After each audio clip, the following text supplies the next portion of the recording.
墨西哥毒贩有多猖獗？光是近10年来就有近100位市长以及数千名警察遇害。对于这个问题，墨西哥政府也想管，可是面对甚至比政府军装备还要精良能打的毒贩，实在是管不了呀。说句难听的，这个国家的警察除了那些没事做贩毒兼职或者给毒贩提供保护伞的，剩下的出门都得绕着毒贩走。墨西哥政府也不是没有跟其他的国家联合禁毒，这里面包括墨西哥的邻居美国。作为墨西哥毒品的主要输出地，截止1974年，墨西哥大麻垄断了美国近90%的大麻市场份额。再加上美国又是全球最大的毒品消费国，全世界生产的毒品每年基本都会有60%被美国人消耗。而且按照美国疾控中心的报告显示美国的毒品问题已经不仅仅只是使用人群越来越多的问题，同时还是使用人群日趋低龄化的问题。近1半的美国人认为，只要个人控制得当，不产生什么严重的后果，那吸食大麻之类的毒品就没问题。所谓的大麻合法化，其实就是这个想法。但真实情况是啥？真实情况是，所谓的大麻合法化其实就是鬼扯。有数据显示，96%的瘾君子使用过不同的毒品，这里面涉及一个耐受性问题比如吸食大麻的，当大麻能给瘾君子提供的感觉已经不足以让瘾君子最大限度舒服的时候，肯定会加量呀，或者干脆更换成效力更强的。能不主动更换效力更强的毒品就已经不错了，还控制得当，可能吗？真正能个人控制得当的就不会去碰毒品。回归主题，墨西哥政府想找人联合禁毒，美国即便不考虑别的，单纯为了国民的身体健康，他也得答应对吧？20世纪60年代初期，双方一拍即合，经过多次协商，从最初的美墨边境联合拦截行动，到最后越来越离谱的由美国政府提供直升机或者其他飞行器，再由墨西哥政府在空中播撒百草枯。还别说，这个方法虽然混蛋了，但也真的有效。经过几年的喷洒，截止1979年，墨西哥大麻在美国的竞争力已经从90%降到了20%，海洛因也从85%降到了50%，相对来说效果还是很显著的。但这个办法最后还是不了了之了，为啥？这里先不提墨西哥毒品缩水的份额都被加拿大、哥伦比亚以及美国本土的毒品趁机拿下了，毒品消耗总量其实没什么变化，而是因为墨西哥的农民不配合，他们并非是被毒贩压迫着种植大麻或者罂粟之类的毒品，而是自愿的。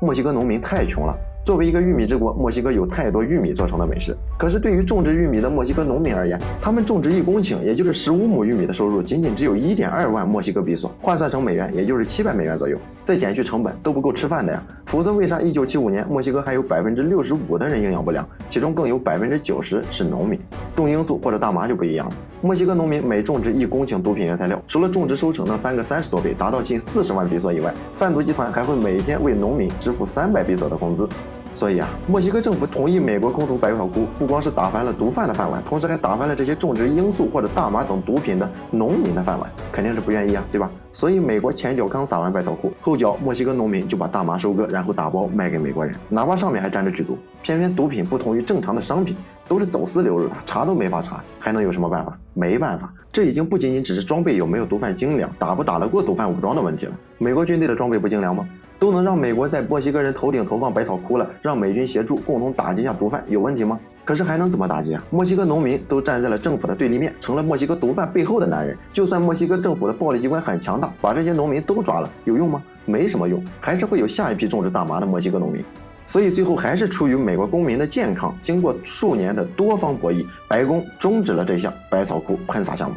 除非墨西哥政府能有效地让墨西哥农民脱贫，最起码不长期处于营养不良的状态，这才是问题的根。没有哪个正常人会愿意过那种刀口舔血的贩毒生活。可是很遗憾这个问题墨西哥政府同样没办法解决。就像网上的一个段子，如果有一天墨西哥的毒品没了，就说明美国买不起毒品了，美墨双方的经济差距不大了。墨西哥农民贫困的原因，除了墨西哥政府自身腐败的问题以外，还有很大一部分来自于美国。要知道，作为拉美第2大国，墨西哥以前也是一个响当当的农业大国，最高的时候，农业生产年平均增长率高达6.1%，甚至还专门建设了以出口农产品为目的的现代化商品农业经济区。可是呢，建设归建设，投入的资金是不少，却顾此失彼，忽略了对传统农业区的现代化改造。加上墨西哥始终都是封建大地产制度占据着统治地位，虽然普通农民只需要在墨西哥某一个地方居住满6个月，且这个地方人口能达到20户，就可以联合到一起组成村庄，然后向政府申请土地。可申请到的往往都是一些贫瘠的山坡地，优质土地早都被那些大庄园主弄到手了。多种情况综合之下，墨西哥作为一个现代国家，以前还是农业大国，却至今都是靠天吃饭。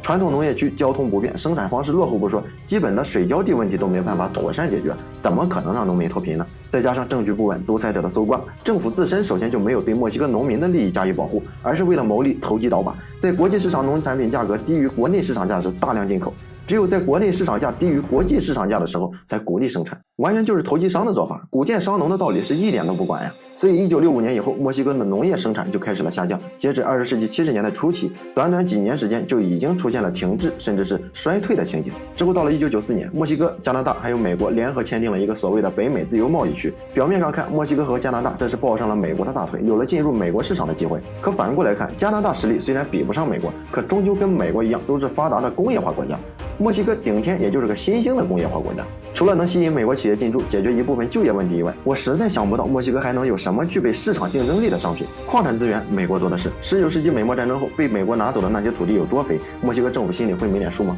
比如德克萨斯州、新墨西哥州、亚利桑那州、加利福尼亚州、内华达州等等。工业化程度又不够，那么墨西哥做出来的商品进入美国市场后，就算减免关税，又能形成有效的竞争力吗？光是制造成本这一块就把它卡得死死的，这里还没算质量问题。再就是粮食了，一个凭借300万职业农民就能成为粮食输出大国的国家，加上美国政府对农业的高额补贴，墨西哥连农民基本的水浇地都保证不了，拿什么去竞争？墨西哥玉米饼吗？说白了，北美自由贸易区签订后，墨西哥以整个农业甚至是社会发展前景为代价，解决了部分人口的失业问题。贸易保护也成了摆设，大量廉价的美国粮食以及商品涌入墨西哥，凭借巨大的价格优势，饿狼一般迅速挤占了墨西哥本土农业以及工业的市场份额。这些农业以及企业工人也根本凑不出美国那么大的经济体量，如果想要继续生存下去，那么所剩下的也就只是宣告破产这一条路，然后进入美国的工厂打工，成为资本家们所需要的廉价劳动力。因为从本质上来说，北美自由贸易区签订后，墨西哥已经在某种意义上丧失了经济发展话语权，成了美国的廉价商品倾销地。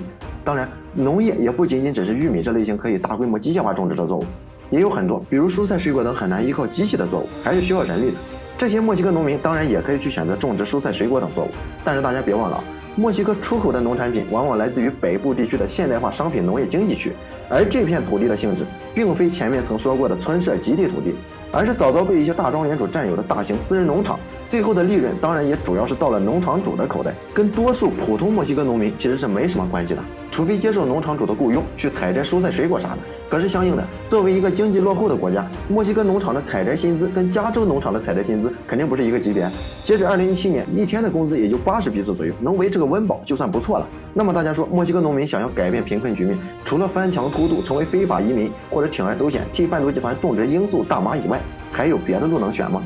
根本没有啊！墨西哥政府自己都在经济上丧失了话语权，让墨西哥的市场被垄断，成了廉价商品倾销地。军事上又打不过美国，只能被迫承受。政治自然不用想，处处被制约是肯定的，当然是指望不上了。除非像前面那个段子说的，美墨双方的经济差距不大了，要么墨西哥能在经济上独立且追平美国，要么美国经济衰退且衰退到跟墨西哥一个程度，丧失对墨西哥经济以及政治的控制，那么墨西哥农民也就没必要种植毒品了嘛，种其他的同样能让自己生活得更好，这才是墨西哥毒贩猖獗问题的根。我是大木，关注我，你不亏。我们下期再会。